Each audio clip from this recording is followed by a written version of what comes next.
Hello, আসসালামু আলাইকুম। সবাই ভালো আছেন?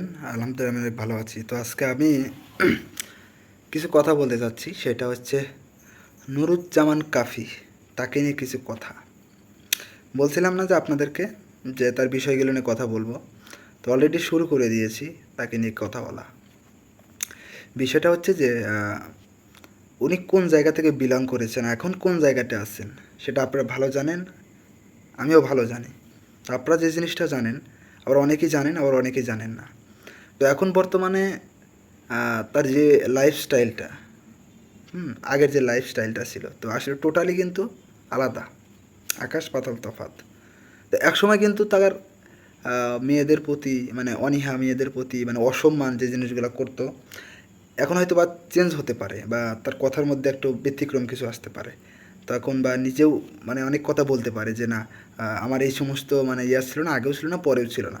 কিন্তু আমরা যারা সচরাচর দেখছি বা অনেক যারা তাকে পছন্দ করতাম, তার কথাবার্তা, তার অথেন্টিক পিওর রিয়েল খাঁটি কথা পাওয়ার সুযোগ নাই। আসলে এই শালা পাউচেটাই বড় হয়েছে, আর এখন বলে পাউচার তো কোনো সুযোগই নাই, পাউচারের কোনো সুযোগই নাই। এখন মেয়ে নিয়ে এরকম মানে বিভিন্ন ধরনের অঙ্গভঙ্গি, মেয়ে নিয়ে এরকম নানান ধরনের কথাবার্তা, একসময় মেয়েদেরকে আসলে দেখতেই পারতো না, মেয়েদেরকে নানান ধরনের কথা, প্রাক্তনকে নিয়ে নানান ধরনের কথা, যে জিনিসগুলো আসলে আমাদের হৃদয়কে একদম মানে ভিতরে একদম লেগে গিয়েছে। যে মেয়েদেরকে নিয়ে করতেছে, যারা আমরা বিভিন্ন ধরনের কটটট খাইছি বা বিভিন্ন ধরনের মেয়েদের থেকে ধোকা খাইছি, তারা আসলে আমরা তাকে আপন করে নিয়েছিলাম যে না, একটা মানুষ আছে যে প্রতিবাদ জানানোর মতো মানুষ আছে, যে মানুষটা আসলে আহ, মেয়েদের থেকে ধোকা খায়া সেই জায়গা থেকে আসলে এই জায়গাতে পৌঁছেছে। তো এই সমস্ত জায়গা থেকে তারা কিন্তু ভালোবাসে। এখন কী করে, মেয়ে নিয়ে ঢলাঢলি করে বিভিন্ন রাস্তায়, তার প্রত্যেকটি এখন কন্টেন্ট দেখা যায়, বেশিরভাগ কন্টেন্টে নারী চক্রের সাথে মানে বিভিন্ন অঙ্গভঙ্গি ভিডিও বানায়। যে তিনি বেচারা সমুদ্রের পোলা নাকি বলে যে আমি স্পন্সার করছি। আরে ভাই, স্পন্সার করার বহুত আছে, বহুত আছে। স্পন্সার করলে সেখানে ছেলেদেরও তো অগ্রাধিকার আছে, না নাই? ছেলেরা নাই? হালার পুত হালা, তুই কেন মেয়েদের কিনে বারবার ভিডিও বানাবে? হালার পুত হালা, তোকে ভালোবাসতাম, তোর প্রতি আমাদের একটা ভালোবাসা তৈরি হয়েছে, আর এখন সেই ভালোবাসা নিয়ে তুই আসলে মানুষের ইমোশন নিয়ে আসলে খেলতেছিস, ভিউ কামানোর ধান্দা শুরু করে দিস। এই তোর ভিউ কম হয় রে হুমন্দির পোলা, তোর ভিউ কম হয়।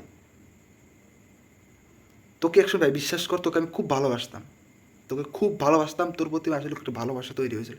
কিন্তু তোর বর্তমানে জিনিসগুলো দেখে আর সহ্য হয় না।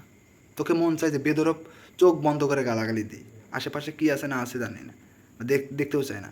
তোকে মন চায় এখন গালাগালি দেয়। আমি শুরু করছি ভাই, এতে আমার যা হয় হয়ে যাবে, হোক, সমস্যা নেই। এতদিন মায়ের খাওয়া লাগে তাও খাইতে রাজি আছি। তোর পিছনে লাগছি, দেখা যাক কতদূর পর্যন্ত যাইতে পারি। আমার ভাইরাল হওয়ার দরকার নাই, হ্যাঁ, আমার ভিউর দরকার নাই। জাস্ট দু একজন মানুষ যেন জানতে পারে, তোর চরিত্র সম্পর্কে যেন উপলব্ধি করতে পারে, তোর চরিত্র কতটা খারাপ দিকে চলে গেছে, এই জিনিসটা যেন উপলব্ধি করতে পারে। বেশি ভাষা খারাপ করলাম না। ভাষা খারাপ করলে আসলে সব কিছু হয় না। তারপরেও মাঝে মাঝে দুই একটা লাইন বের হয়ে যায়, অটো বের হয়ে যায় তোর ব্যবহার দেখে। আসলে তোর প্রতি ধিক্কার জানাই, থু থু। তোর ভিডিওর প্রতি মানে তোর ভিডিও তো বয়কট করছে, তোর ভিডিও তার দেখি না।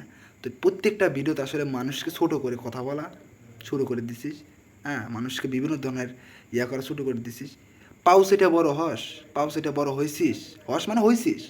আর এখন বিভিন্ন ধরনের আসলে নিজেকে খুব বড় মনের মানুষ হিসেবে দাবি করস, বড় মানুষ হিসেবে দাবি করস।